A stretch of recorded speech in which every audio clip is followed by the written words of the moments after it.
Good morning, good morning. All right, here we go. We are holding in Perek Shlishi, and we are up to Mishna Yud Zayin. Okay, says the Mishnah, Rabbi Kiva Omer. Rabbi Kiva says, Schik v'kalus roish, which means joking around and being lightheaded, basically flirting with a woman. Margilin le'erva brings a person to erva, immorality, promiscuity. So basically, very simple and understanding. You flirt with the girls at the office. It's gonna come to immorality, and this is something that is known to all. But unfortunately, you fall into the trap so easily. A person has to be super, super careful to be formal with the women that are not his wife and in his life, because he's got to set up barriers. We know that it's so easy to get caught into this trap. Now, so what does that mean? Because generally, if a person wants to sin, he just goes ahead and sins. But with erva, you need somebody else to agree to sin to you. So you have to sort of like break down the barriers between the two of you in order to go ahead and sin. So the schik and the kalos reish are the lightheadedness is the things that bring you to erva. So again, it's one of the most important things a person can do is set up these gedorim, these fences and barriers in order to prevent that from happening. The Mishnah continues, Maseiris is siyag l'Torah. This is translated as the Maseiris, which is the tradition of the spelling of the words in the Torah are a siyag, are like a protection for the actual Torah. And either it's the actual Torah scroll, in other words, we have a solid tradition of the exact spelling of the Torah, and therefore all Torahs throughout the world are the same. Or it's the mitzvahs of the Torah, says we know how it's spelled and therefore how it's given over. Alternatively, one could say that it's the Maseiris, means it's the tradition that we have from the Rabbanim. All the Dinei Rabbanan are protection for the Torah, because if it wasn't for the fact that there was Rabbanans, then the entire Torah, the Dioraisis, would fall apart. Maisris is siyag l'oisher, giving off meiser, and like we have nowadays, we have this din to give 1/10 of your money to charity, to tzedakah. That is a siyag la'isher. That is a protection for your wealth. Why is it a protection from your wealth? There's a Meforshim Gemara that says, give meiser and you will become wealthy. And this is something that you can test Hashem with. You give meiser, you'll make more money. So therefore, it's a protection for the wealth that you have. Nidarim is siyag l'precious. Although we talk all the time about, in using the gashmis for toiv and enjoying life and enjoying good food, enjoying a marital relationship, all these things are good, but it has to be done for Hashem. So there's something, the concept called precious, which we don't have time to discuss in depth now, but the basic idea is to make sure that all the time that you use gashmis, it's for Hashem. And therefore, so sometimes a person will say, okay, I want to make sure that I'm going to eat from now on for Hashem. So how do you maintain that level? That's using nidarim and saying, taking vows, taking oaths, saying, I will not eat. If you say that I'm only going to eat from now on for Hashem, so then the first time you come across a strawberry shortcake, you're just going to start pounding it in. You have to make a neder. I'm only going to eat during night. I'm only going to eat at night. I'm going to fast during the day. And this way at night, I'll be more focused. And, I'm preparing myself to eat for Hashem.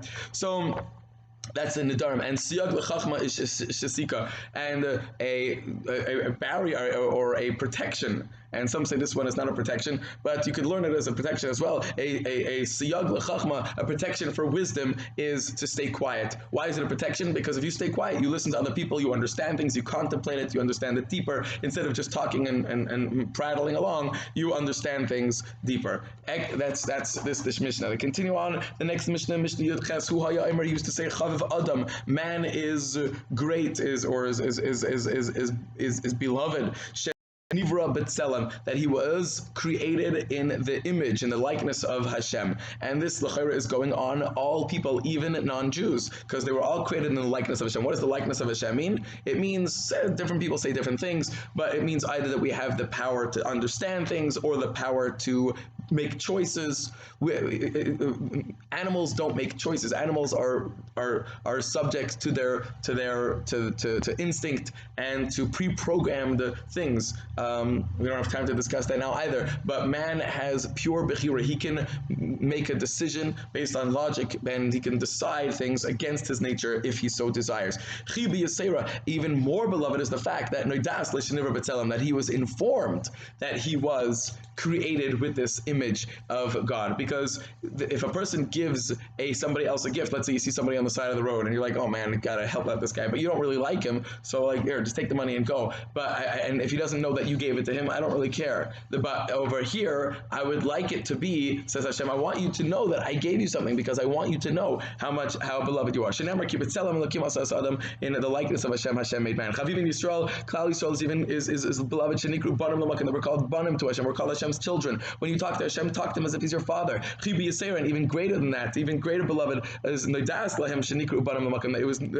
we were informed that we were called Banim L'Makom. Shenemar Banim Atem L'Hashem Elokechem. Chavivim Yisrael, and another thing is Shenitam Hem Kli Chemda, that we were given a beautiful tool, a precious tool. Chiba Yisera, a even greater act of love from Hashem is that is that we were informed that we were given this precious tool, which is of course the Torah. Because with this tool, Hashem created the world. Hashem looked into the Torah, as it says in the Gemara, and He created the world. Shenemar, so the Torah was created before the world. Shenemar ki lekach tev nasati lochem teirasu al ta'azevu, as it states that I gave a precious possession that I gave them, and teirasu, do not forsake my Torah. So that's the pasuk shows that the Torah was given to us. So all these things show how much Hashem loves us. Hakol Tzafoi, next Mishnah, Hakol Tzafoi, everything is seen, and no matter where you are, Hashem knows exactly what you're doing. You could be in the depths of the deepest building, in a bathroom, totally locked up, and Hashem knows exactly what you're doing. You have no privacy at all from Hashem.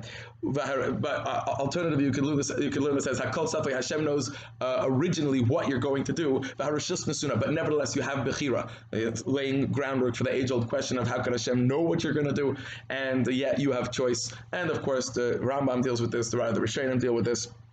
The world is judged with kindness and with mercy and with goodness, and everything is judged based on your actions. So if you go ahead and you have many good actions, then you have even more mercy on your judgment. Alternatively, this is a famous Rambam that says that if you give $1,000 to tzedakah, it's better to give it 1 because you have more maisim that way, and you train yourself to be a better person. A very famous Rambam, rather than giving a $1,000 check. So if you have a choice to go ahead and do the action 1,000 times or do it once, netting you the same result of $1,000, he says it's better to do it 1,000 times.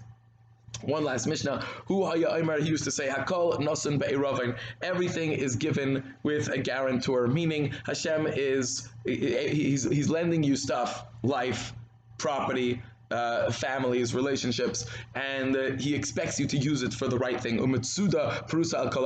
But there is a net sent over the entire world. In other words, everything's in the net. There's no getting away from judgment, is the basic idea. The store is open. This is a muscle for the world. The store is open, and the storekeeper is lending, and everything is being written down. The books are open, and the yad is, and the hand is writing. Whoever wants to come and borrow and use the world, you have the rishus to do what you want in this world. However, there are people collecting every single day. So either that means that people die every day, or that means you personally also have somewhat, you get paid up somewhat every time a person, jams his finger or whatever playing basketball. So that's a little, that is a little payment of Yisurim, that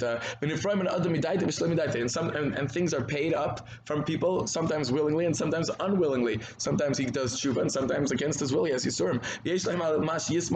And any Yisurim, don't worry, it's written down, and if you need to be proven why it happened, Hashem has the rayas to prove it. The judgment is a true judgment, and everything is being prepared for the final Suda in Olam Haba. Have an amazing day, Rabbi, and steig away.